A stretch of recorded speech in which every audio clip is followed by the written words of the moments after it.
Ha mi hínas blair bhí fuach cóla gur son grisinist agus an cónaí faineach ása gur son nach dhéansa gus mí galaiche. Well, at a haéis sin mó ar an bicycleice, ha peannacham agus ha postnotacham.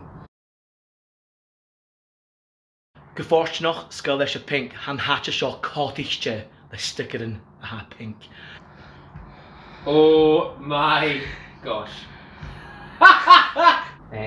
Ballach, I think it is.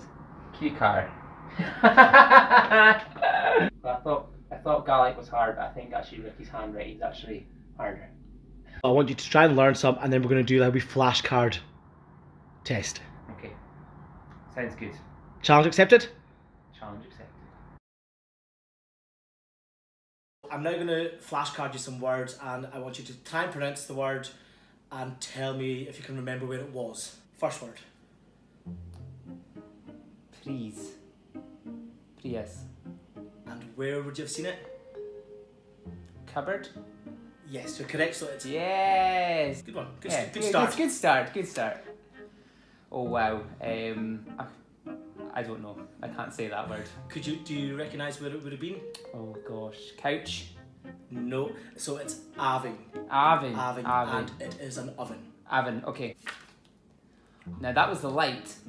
I remember that. It's the light. And it's solace. I've got a couple more for you now, kind of well-known words that you probably would have come across in your musician life. Okay. It's a place. Stornoway. It's Stornoway. Hey! How would you... Stornoway. Stornoway, yeah. Yes! Well done. Me. And then this one. It's a type of event. Okay. But Banish. I would say Benish. And that is a... Pub? No. Or... Wedding. It's a wedding. It's a wedding. Hey! Wedding, okay. Le cúsin man a hat an dras leis a Coròna-bhìoras hamise arásig an haid an an leoas. Sil cymar héidir art as jai 3 mías in as inis na posta no ticket.